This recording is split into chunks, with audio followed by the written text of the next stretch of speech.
Okay, 1 second. It's thinking about it. Done. Let's see if it works. Bye now. Is it working? Yeah, you're live. I'm live. Okay, great. Okay. Closing this. Okay.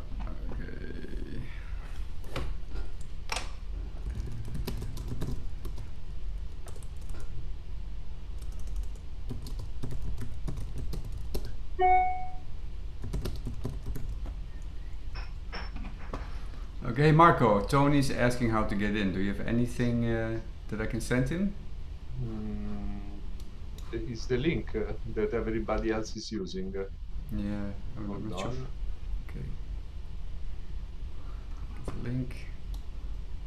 One suggestion, I think there was a new link. I tried the old link at first and it didn't work, and then I realized you sent the new link just a couple of days ago. It's a different link with a different. Maybe using the old one. Oh, okay. Yeah, we changed the link. Hold on. Oh, okay. Alright, we're getting there.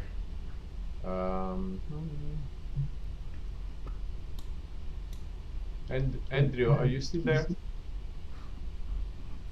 Who can't get in? Tony. Tony. Get the Tony Moreno. Just trying to get a link. If you can just put the link in the chat. Yeah. Oh yeah. Then I can text it to him. 1 second.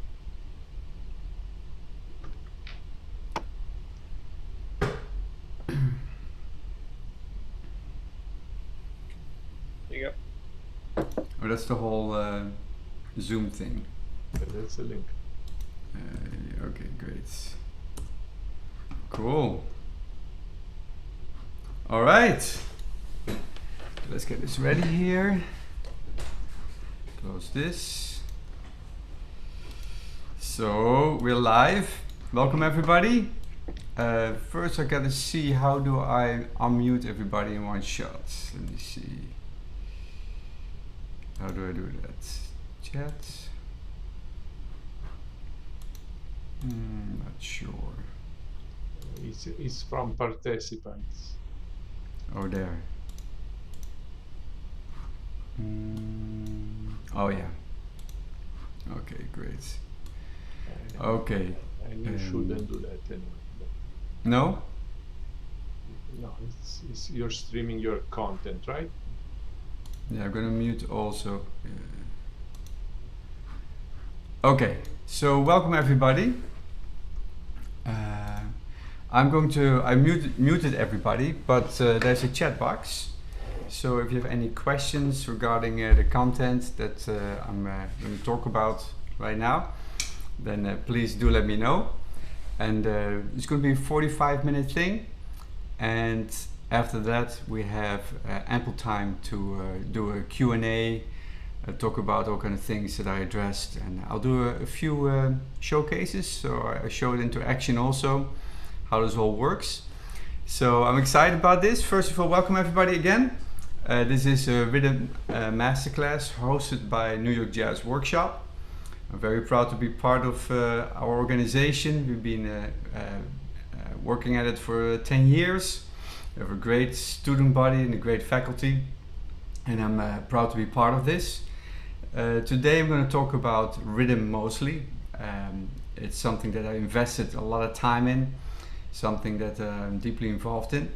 And I developed, some topics that I use myself to get it together, and also that I use for teaching. It's a book in the making. I started it 11 years ago. It's still not done. It's a lot of files, and so I have a big talent in starting large projects, so large that I can never finish it. So. Anyway, but eventually we'll get finished. But today I'm going to take you all into my files and show you a few little concepts that I thought were very helpful. And these are also concepts that are battle tested, so to speak. So I've used these concepts on a lot of students, and they work really well, in my opinion. And I hope these ideas will inspire you to take your journey to the next level rhythmically. I also want to talk a little bit about how I got into it. I was very fortunate to be playing as soon as I got into New York City 20 years ago. I got hooked up with Tony Moreno, my good friend on drums, and he immediately blew me away with all the beautiful rhythmic colors that he was playing during the sessions. At that time he had a great studio in Westbeth, and we'll be getting together there all the time to work on all kind of stuff. And I quickly realized that I had to kind of reshape my thinking and how to practice all these rhythmic colors on my instrument, and dealing with the harmonic context and dealing with the melodic context. Now, of course, there's a whole North and South Indian tradition that deals with that also, but in our music there's a lot of harmonic movements that you have to deal with in parallel with all your rhythmic stuff. So I decided to write some exercises purely for myself to deal with that, and so now 10 years later I have all this material to share. So I hope this will be something that inspires you. And also, of course, we're playing with a lot of different players that always help me getting into the right direction and moving to the next level. For example, other players that I definitely was inspired by, that I had the fortune to play with Dan Wise and Mazo Kazaki. Those guys took it to another level very early on, and I was very happy to be at least an ear on the side to check out what they were doing and talking with them about it. Dan got me hip to the whole Indian stuff and hooked me up with a great teacher. So all this what I'm talking about is really nothing new. It's not something that I invented. It's something that I kind of reformulized for the saxophone, but all credit goes to all the guys that I played with so far. So without further ado, what we're going to do today is I'm going to show you a little warm-up that I do, which is conical based. I'm not going to get deep and heavy into the Indian stuff today, but I'm going to show you a little exercise that I like to to work with. And then I'm going to go through a couple of chapters that I've organized. The first chapter that I wrote is based on exit points, which I'm going to explain. Then we move on to groupings and cross rhythms. From there on we go to mixed meter. Then we move on to polyrhythm, and then we move on to how to put it all together in a tune. So let's start with the first step, which is basically a nice warm-up to get into is just small groupings of 3 or 4, 5, 6, 7, 8, 9 and 10. And these are just very simple exercises. So let me get my horn so I get into action. For the reason I have a green screen behind me, so my horn disappears halfway, so I don't have a magic horn. That's technology. So I'm going to put a reed on there quickly. Okay. There you go. So it is kind of interesting because one of the first exercises that I like to do is just a very simple grouping of 3, 4, 5, 6, 7, 8, 9. And the reason being that to combine these exercises into one thing, I think is a good idea, because people wait too long with getting into 5 or with 7 or those kind of groupings. And in my opinion, well, kind of makes sense. It's all about exposure. It's not so much about difficulty or what's easy, what's difficult. It's much more about exposure of what you're used to. So this is just a small grouping. So you put on the major scale, very simple, just C major scale. We're going to start very simple and just see, my horn's gone. Here's my horn. Now it's gone. So simple scale, just with 3. So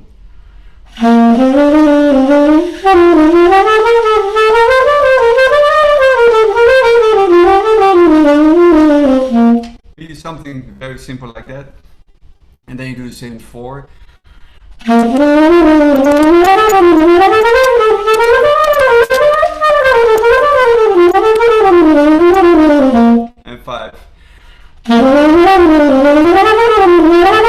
And of course a 6.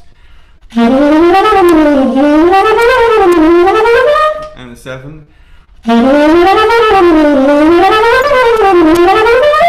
Etc. etc. etc. I'm not going to do the whole exercise here. This is not a showcase. This is just talking.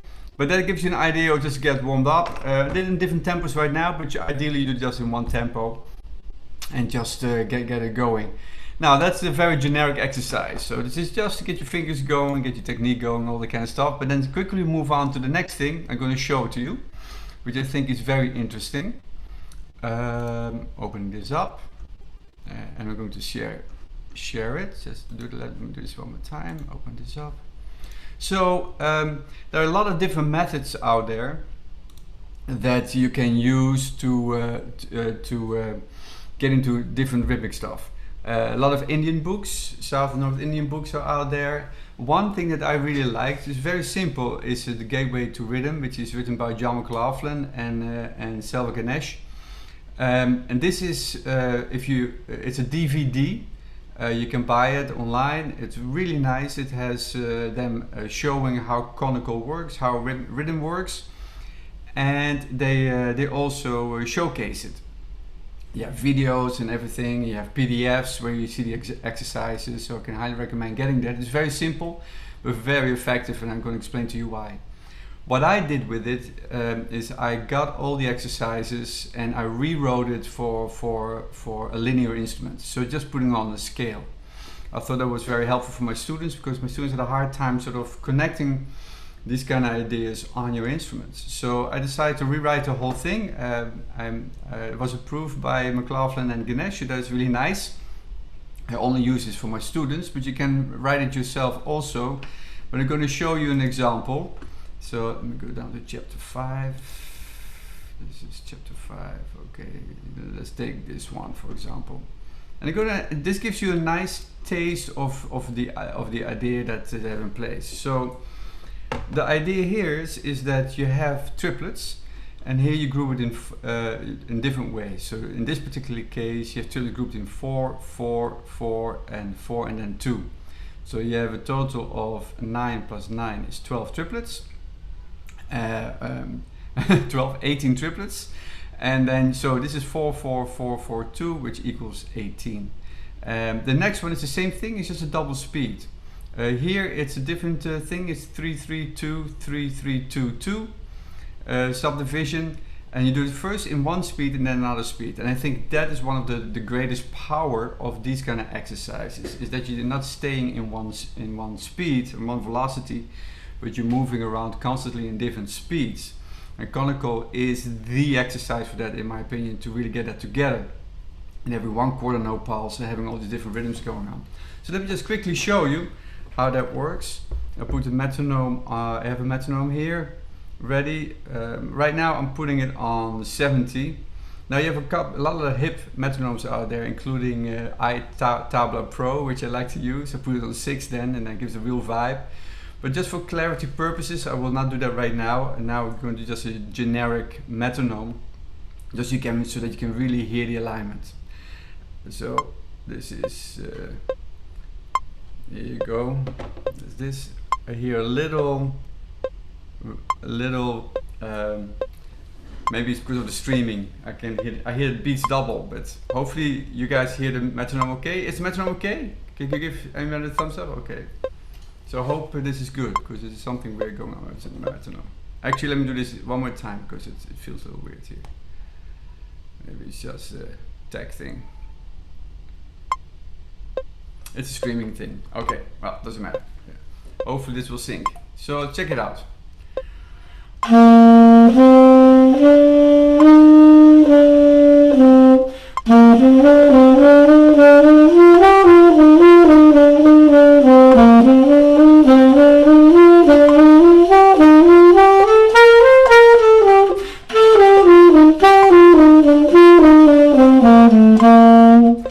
First part.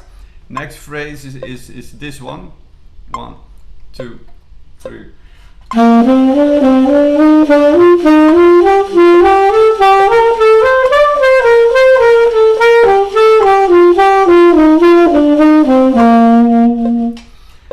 that's the second one. And then we're going to double it up. So the same tempo, we're doubling it up. And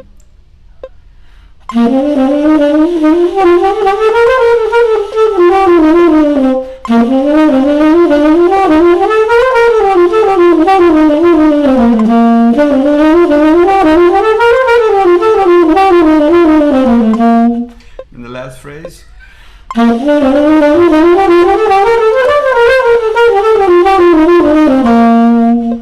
there you have it. So that's the idea. These are nice exercises to do, and it gets you also into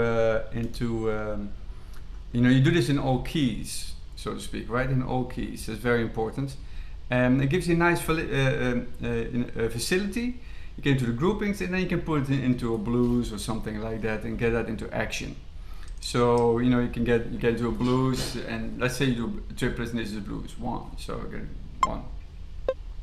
Actually, that's a little I'm not sure. The streaming gives me a little bit of different thing going on here, so I'll just leave it like this. So you can put this on the blues, all kind of stuff, and then. But this is sort of a nice idea. In other words, so when you get an idea like this, you can apply it on everything, right? On any standard, any form, anything that you want. And you know, when you have an Indian or conical idea, you can rewrite the whole thing. All right, let's move on. This is just a warm up. So now let's get into the vault of what am I about, what I'm doing here. Let's see, that's over here. Okay, so the first thing that we'd like to show you is accent points.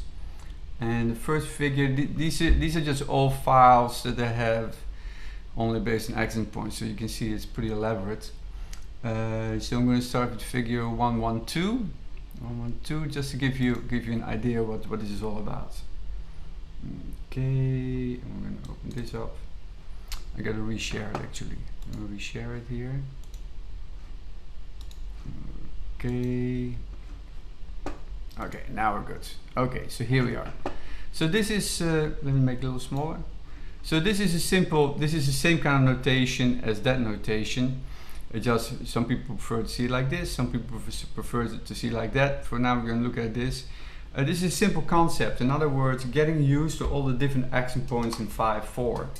So, you know, a lot of times people start in 3/2, 2/3, but I prefer to do it this way and just have 2 accent points at a time. First, you start with 1 accent point at a time, and then 2 accent points, etc., etc., etc. Move from there on in.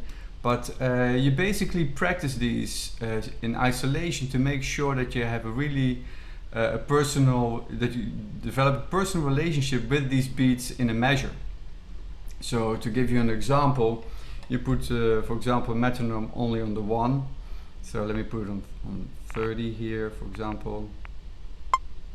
So, oh, let me just do this quickly. Yep. Okay. So let me see. So what kind of technical difficulties going on here? But I feel that the double sound that I'm hearing is from another streaming. Okay. Okay. Okay, this is not working.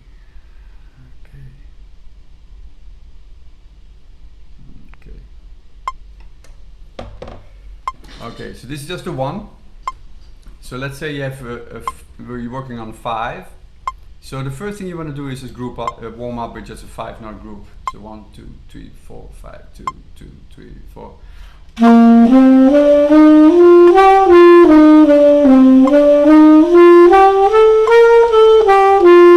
Just to get used to it, you can do it to a blues or whatever. And then you start dealing with each shape. So let's, for example, right now, just for speed up the process a little bit, I'm going to change every 4 measure. I'm going to change the shape and put it on the blues. So I'm going to start right here. So 1, 2, 3, 4, 5, 2, 2, 3, 4.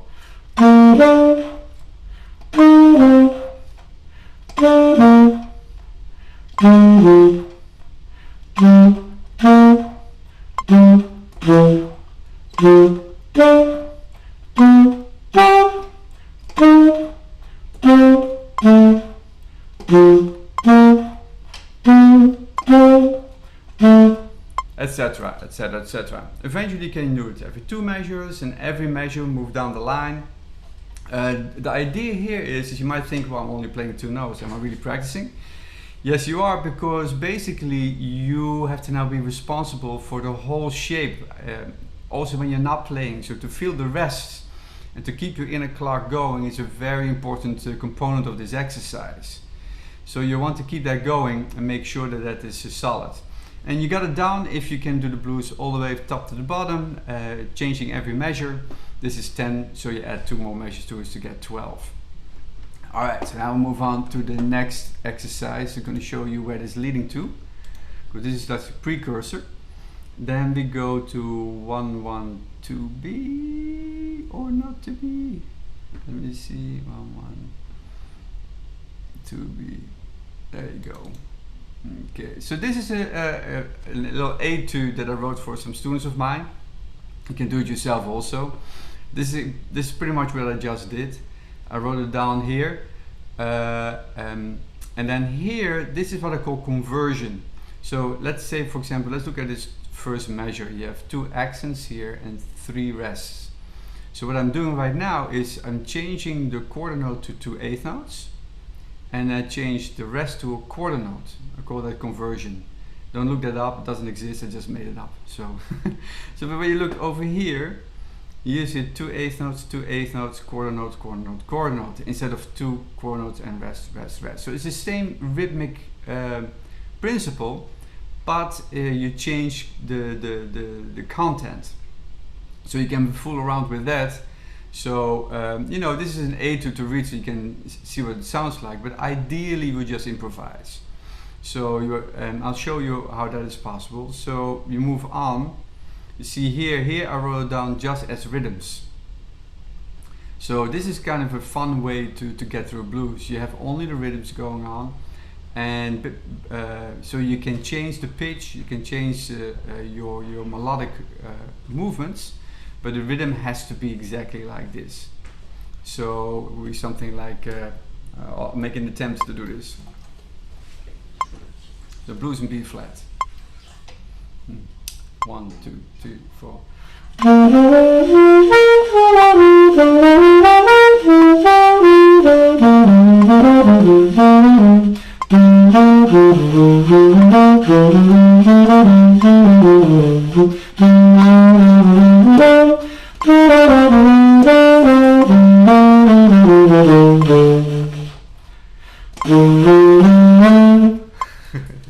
It's a lot of fun. You can do the blues through all the keys, you know, but you have to follow this shape. This is a really fun way to work on your reading, to deal with your rhythm and see if you got it down, if you feel it all, if you can anticipate this rhythm shape when it starts to come to you. All right, so then we move on to the next thing. So talking about conversion, here's a little overview of the conversion just to clarify. No, this is not it. Wait a minute. This is an example. This is figure. 111B. Okay. This is an overview of conversions. So here you see, for example, conversions of 1 accent. So let's say you have a 5/4, and you're working on accent on point 2. Well, the conversion that you have here is 2 becomes 2 eighth notes, and these take quarter notes.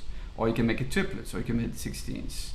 Here, this conversion, 2 is 2 eighth notes, but that becomes a triplet, for example, or in reverse, or 16th and eighth notes. So you can make all these different combinations on this particular principle. And here you have the 16th more into the mix.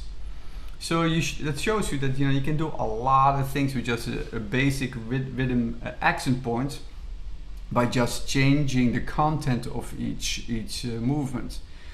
So for example, I could play this one through a blues. Let me see, I have a pencil here. Let's do that. So for example, we can take this one and play that to the blues.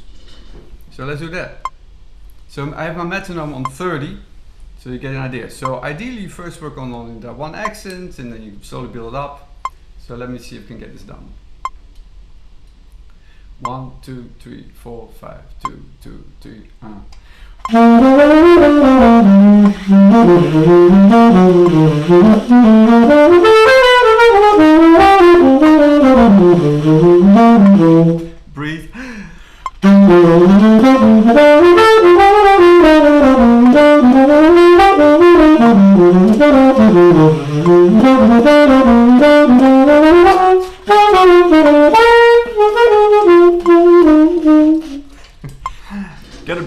that we know. That's important. So, but that is the idea to get this this exercise going. It's a lot of fun. Now remember, when you do this, make sure the vibe of the triplet has the same feel as the eighth notes. So don't play this too sterile. So it's not right? So make sure it's a nice flow. So you might want to first work on your triplets first and go back from triplets to eighth notes and make sure that it is one identity, one feel. If you're not sure what the triplet should sound like, listen to Elvin Jones. He will show it to you. So, okay. So now let's move on to the next topics. This is just an introduction of accent points. Of course, there's a lot to it. Let me stop share so that this stuff is not shown. Okay, I'll reshare again. So now what we're going to do, we're going to go to groupings. Here are the groupings. And one figure I would like to show you is 2.1 first, 2.1, which is this one.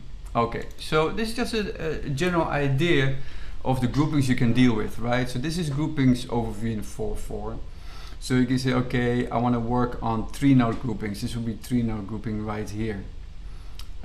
Or you could work on 5-note grouping, 6 or 7. And it shows you also with a 3-note grouping, it takes 3 measures to resolve. 5-note grouping takes 5 measures to resolve. 7 groupings takes 7 measures to resolve back to the 1. So you can, you know, this is sort of a big overview that you can work on. And in disguise, you will see also polyrhythms in action here. So let's take, for example, this one. Let me get a pencil here so I can show you. Because groupings is a foundation, it's basically the foundation for working on polyrhythms. So I'm looking at this one.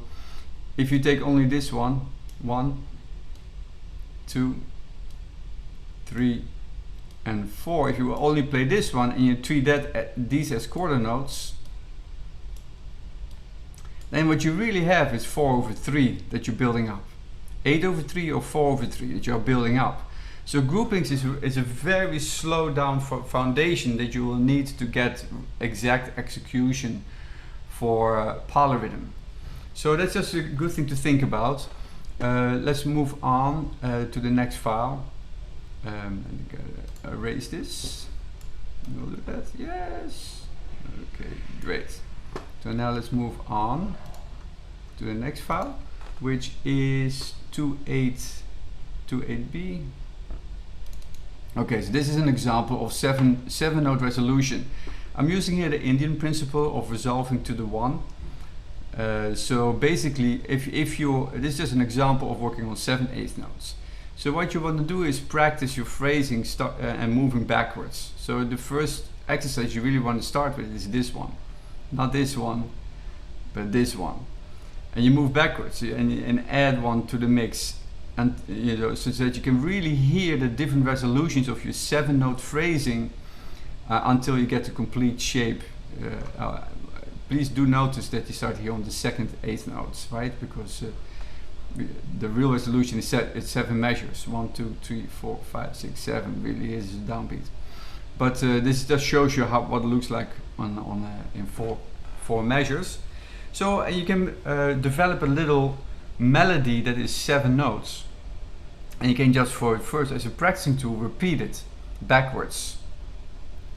So for example, if your melody is do do do do do do do, so 1 2 3 4 do do do, so that's a melody, then you know you want to start that on the 2nd 8th notes, and then start over here, then start over there, and then start over here, and you move your way backwards until it feels very comfortable. So that's a little idea on groupings. Of course, it's a lot you can do with groupings. There's a lot of possibilities, but this is just a little taste of the thinking you can get into.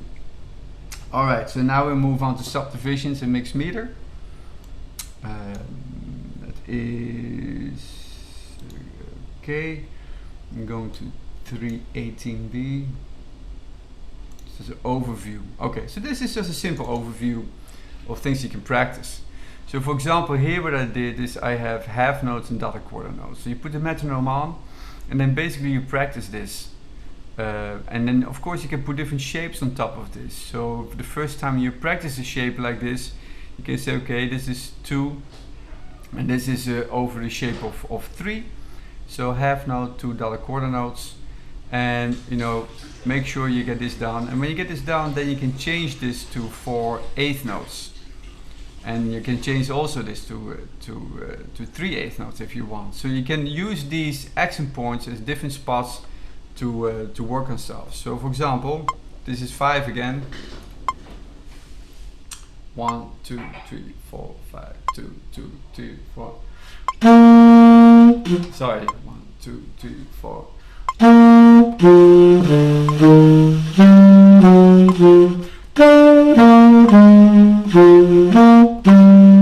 That's the first one, right? And then you can change the half note to eighth notes. 1, 2, 3.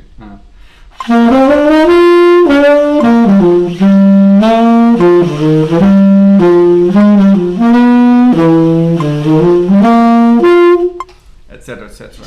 That's just the example of the top one that you can do, and of course you can go on and on and on. Yeah, you can do 7/4, 9/4, 11/4, etc. etc. etc. This is making me feel old. 2014. But anyway, so this is good. So now move on to the next one. This is okay. Figure 332. That gives you a little more of an okay. So then we think, you know, we talked about a little bit about 3/4, 4/4, 5/4, etc., and 7/4, etc. So now you want to put it into action. So one way to do that is, of course, take a blues and in 3/4 only and do that through all the keys. Then you do 5/4 only and do it through all the keys. Then you do 7/4 only, do that through all the keys, right? So you got to get that get into the comfort zone. When that's comfortable, then you start mixing it up. So here are a couple examples. For example, this is 12 measures. You do 12 measures in 3/4, then in 4/4, and then in 5/4, and then you rotate that. Maybe a blues B flat, then an E flat, then an A flat, then an D flat, then F sharp, then an B, then an E, and an A. So you go through all the keys and get that down. When you're comfortable with that, after a week or so, you do this one.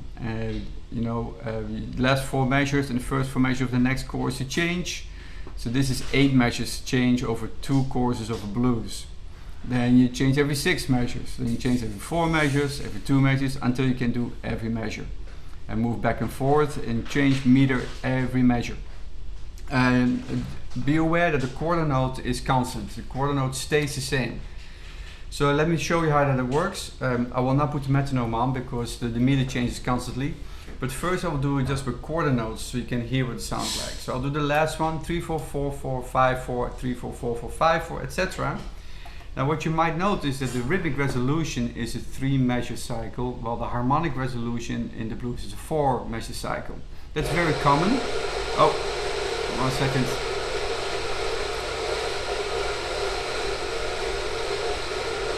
Okay.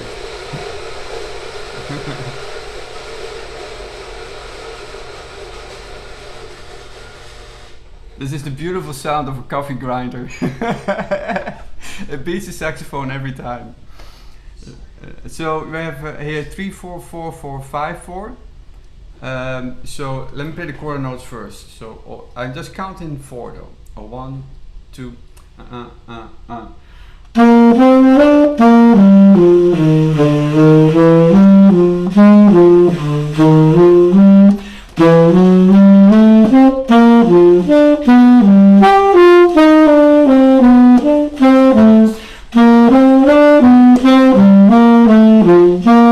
And that's it. Those are the quarter notes.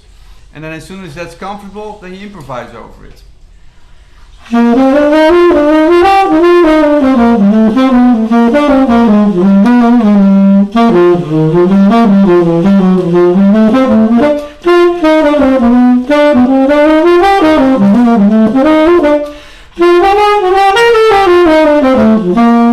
And there you have it.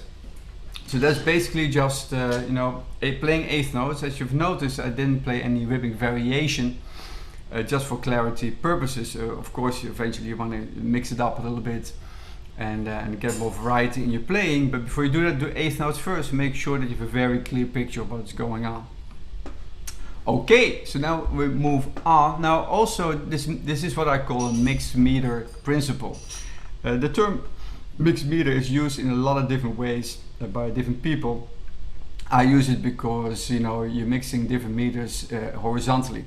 Some people use the term mixed meter by having different meters on top of each other. So either way, terminology doesn't mean much. Right now we're talking about variation of measures. And it's important because nowadays most of the music that I get in front of me has these elements in there. So you want to anticipate the sound when it arrives. You want to already understand what it sounds like, so you can mainly focus on motivic development and, you know, creating a storyline without having to deal with, okay, what is that again? What is 5/4? What's 3/4? What does it feel like? This was a very important exercise for me, and I think is essential for everybody to get into if you want to get into you know, 2020. So then we move on to polyrhythm, like a little steam chorus here, polyrhythm. Oh, before one more thing here. What I also did is I made a table. This is a table. So this shows you different combinations of meters. So this looks complicated, but it's really very simple. What we just did is 3, 4, 5. So we worked on this cell over here. Let me get the pencil. We did this one. A 3/4 measure, 4/4 measure, and a 5/4 measure. And when you get comfortable, every day you can change. You do a different one, just to get you know, mixing it up. You know, this keeps you on your toes, and you don't get too much locked into one shape. Of course, this can be a little bit overwhelming, but you just pick one. You know, maybe 2 meters is more than enough. Maybe today you're working on 3/4 and 5/4, and do the different rotations. You know, and but this is like you know. You know, pick a cell a day, keeps the doctor away, the jazz doctor away. But it's very helpful. It was for me just fun to get into and pick one of these things. In my book, I take these 3, and I take it a couple more levels up. But that is, if you're wondering why these are shaded. Okay, good. So then we move on. Now we're going to polyrhythm. Let's see. Go to my files, polyrhythm. So the first thing I want to show you is 4-2-1 exercise. Yes. Okay, 4-2-1. So polyrhythm. So let's start with how to practice 4/3 on your horn. You know, I think one of the challenges of practicing it on your horn is that you can only play one note at a time. So I think it's extremely important to feel like a drummer and play like a drummer, and therefore put your foot on the quarter note. Use your feet. I highly recommend to use your feet, or any limb that is free to use. Use it, because you need to create a physical relationship with these rhythms, and a polyrhythm is by definition, you know, 2 rhythms going on at the same time. So if you only play the one and only feel the top one and sort of estimate where it lands, then you're not getting the vibe. It's extremely important to feel the vertical energy of these rhythms, and a simple way to do that is by just putting the quarter note down on your foot. And then first of all, before you start dealing with the polyrhythm, you just want to understand first of all what you are grouping. So a very simple formula for polyrhythm that I always use is, it's very simple. And so let's say we have 4/3. So this is 4/3. Well, in any polyrhythm you can do this. So if you ever are wondering how do I define this polyrhythm, where do I land and all that kind of stuff, it's very simple. You take the second number, this one, you put it on the bottom. 1, 2, 3. So far so good. So good. It's 4/3. Then you take this number, you put it on each beat. 1, 2, 3, 4. 1, 2, 3, 4. 1, 2, 3, 4. Sorry, I'm running out of space here. So that's 4. And then you take that number and you group it. 1, 2, 3. Oh, running out of space. 4. And there you have 1, 2, 3, 4. That is the formula. So take this one, put it on the bottom, take that one, put it on each beat, then take this one and group it. And there you got it. Any polyrhythm you can figure out that way. It's the simplest way to figure anything out. 7/5, 5 on the bottom, put 7 on each beat, group the 7 in 5, and you're good to go. Alright, so now I have to get to the horn and see how I'm going to practice this. Well, the first thing is you want to you get a good sense of the quarter note.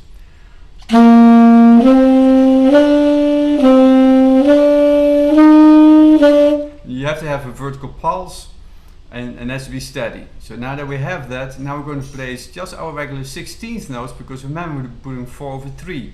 So we first want to have to establish the relationship of 4 in each beat. Here comes.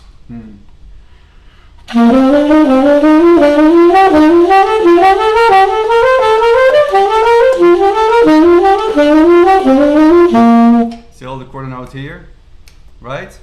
So maybe I should do it with the metronome so you can hear really how it is aligned. So right now we were on 80. So one more time.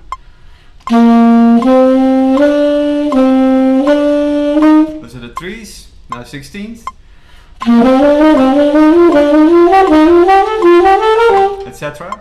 And now we're going to do, I'm going to accentuate every first note of the 3. So I'm still using the 4 melody, but I'm going to accent every 3. Here it comes. 1, 2,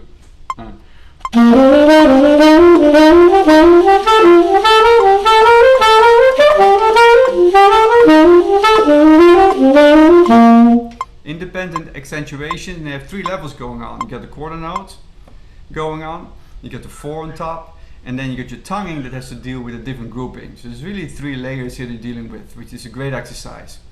If you can do that, then you can definitely do this. Now I'm going to change the notes to 3. So check it out. 1, 2, and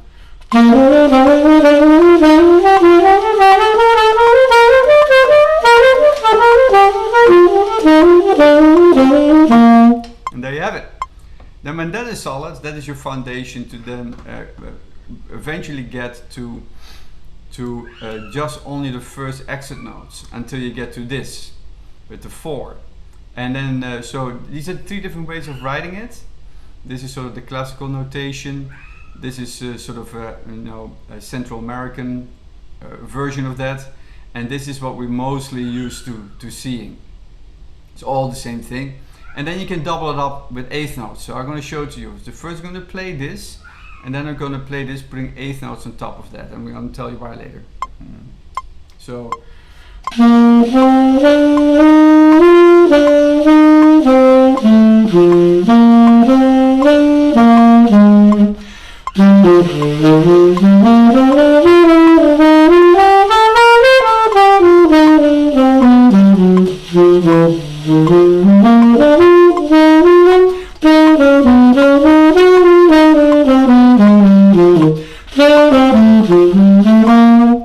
So what I just did is I played the blues, I played 4, then I played 8, and I made it a swing feel.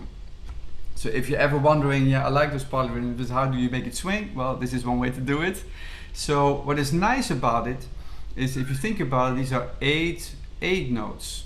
While normally if you have 3 quarter notes, you have either 2, 2 and 2, which is 6, or you have triplets, 3, 3, 3 is 9. But here we have 8. So you just created a new velocity that you can tap into when you improvise. So for example, you can go from 8th notes, then you can go to 8/3 or 4/3, and then you can go to triplets. So just to give you an example what that sounds like, these are 8th notes. 1, 2,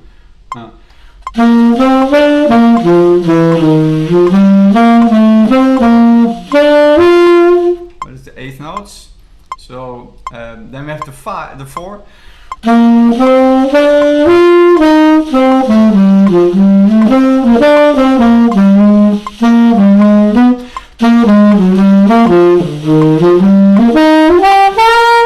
That's the 8, and then of course when you have 9 it's triplets. So 1, 2.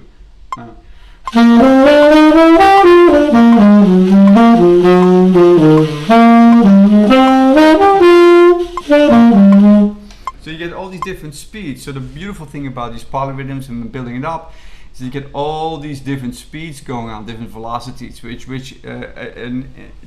eventually become very intuitive. Okay, so now we move on. That's one polyrhythm thing. 421B, we're almost there for this little overview. Then we have this one, and this is sort of, you know, getting a little more independence. So you see here, to build it up, you can build this up as an exercise. So here, what I did, the first grouping became a dotted eighth note, and the rest are still 16ths. Then here's 2 dotted eighth notes, and 3 dotted eighth notes, and then 4 dotted eighth notes, until you get the whole shape. And then you can deal with the rest, because you don't want to be dependent on starting these shapes only on the one. You want to be able to start the polyrhythm on the second one, the third one, and the fourth one. With the 16th, and then just with the shapes on and so on. This is all just flexibility exercises, just to get used to different starting points and making sure that you're not highly dependent on the one to be able to execute this. All right, so then we move on to the next one, which is moving a little fast to 421C. This is sort of the last thing I want to show you. 421C, this example, yeah. So, and here you have it in a blues setting again. So this is a fun little exercise just to get from the quarter note feel to the eighth note feel. Right now I will this is in 3/4. Right now what I will do is I'll just play the exercise exactly as is. You can really hear what's going on, but of course you can do this on the tune. So 1, 2.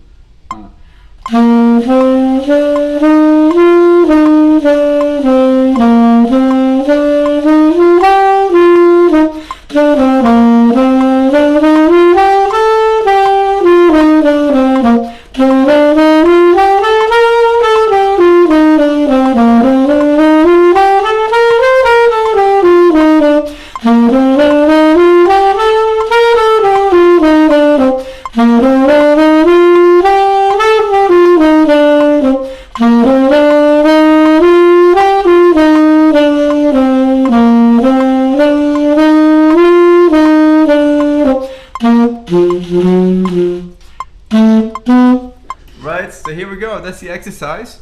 So it's just a nice little thing to warm up with and to get into. Always think about the thing is the big thing to think about is to be creative and how to get into a creative context. So eventually you would just mix it up and put it into a form, a nice tune, Autumn Leaves, or you know, All Alone Together, or whatever tune you like, and just throw it on there, and don't wait until you get it all 100% perfect as an exercise. Right? We tend to always wait until the end to say, okay, now I've got it down, now I'm going to try it. I'm a big fan of just getting into it, do your best generically, and then immediately after that try to get into a creative context. You know, build that bridge to creativity as fast as possible. Don't wait, because else you will start sounding very generic on stage, which is what you want to avoid at all costs, which is the danger of these kind of exercises.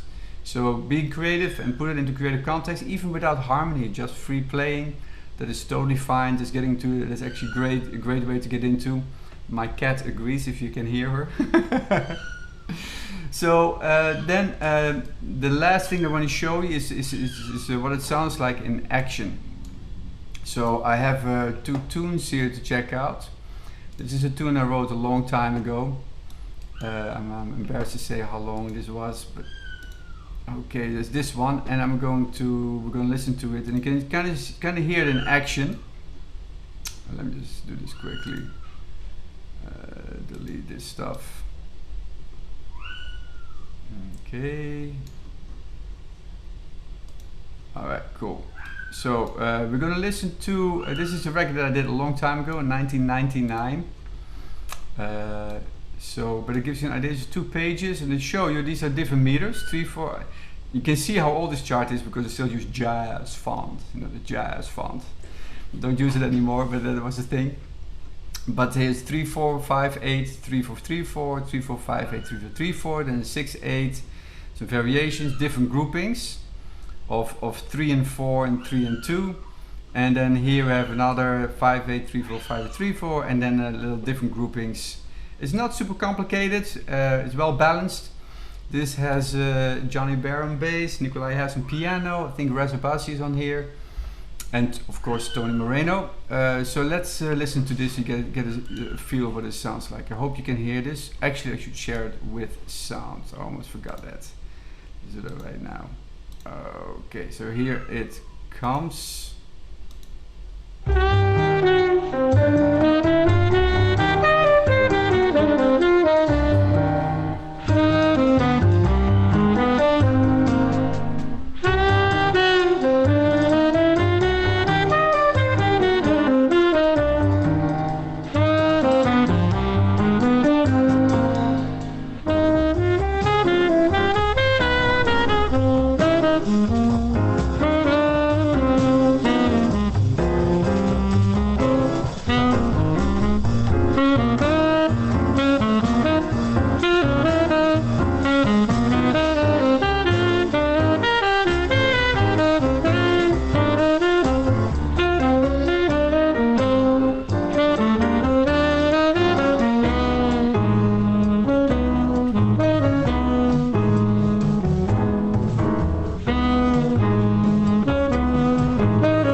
That is one example of how to get an action, and the main goal to me has always been, okay, how do you create music out of that? I do not want it to sound like an exercise. That has always been the number one thing. So how do you do that?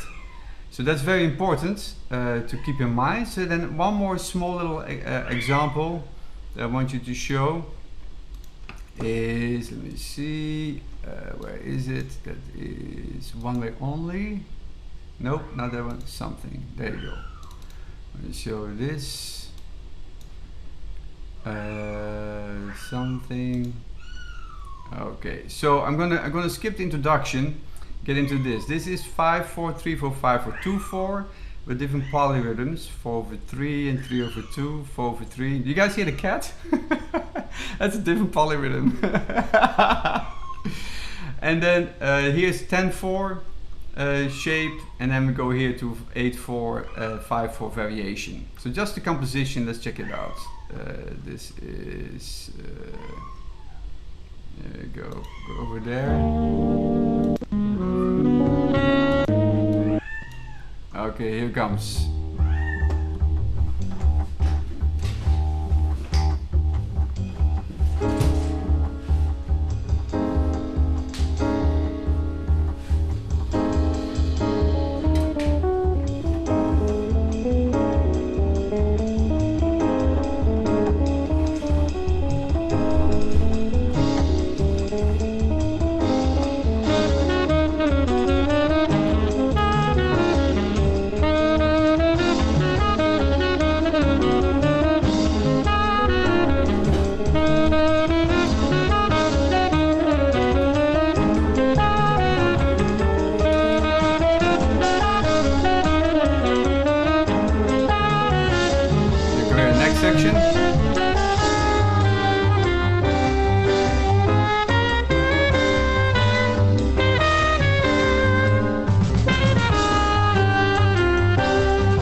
Top melody.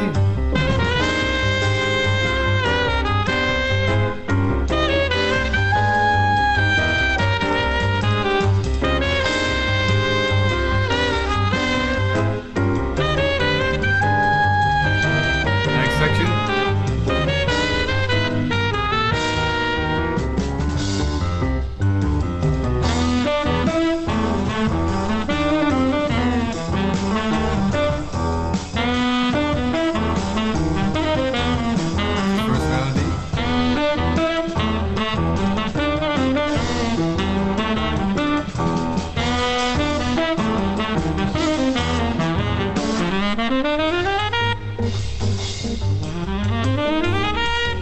Okay, and then the solo, of course. So that gives you an idea of how to develop this into music. Everything comes into play, you know, of course, the comfortability with these different rhythmic shapes and you know, all this kind of stuff is you know, all comes onto the plate when you play these kind of compositions, either your own compositions or somebody else's compositions. So that's it for now.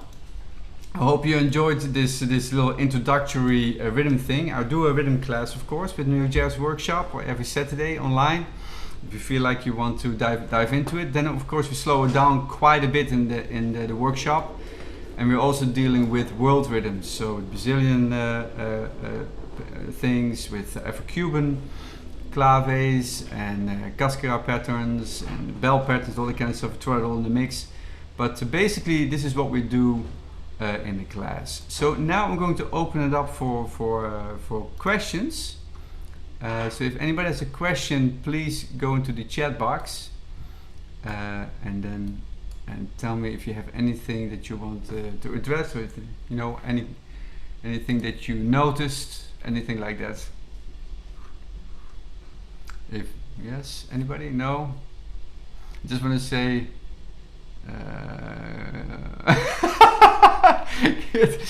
wait a minute. I got it unmute everybody. Kenny, what's going on, man? Please close the window. Please close the window now. No, great class. A lot of great ideas there. Awesome. Thanks, man. Thanks for jumping in. That's awesome. That's awesome. Yeah. Hey, Tony. What's going on?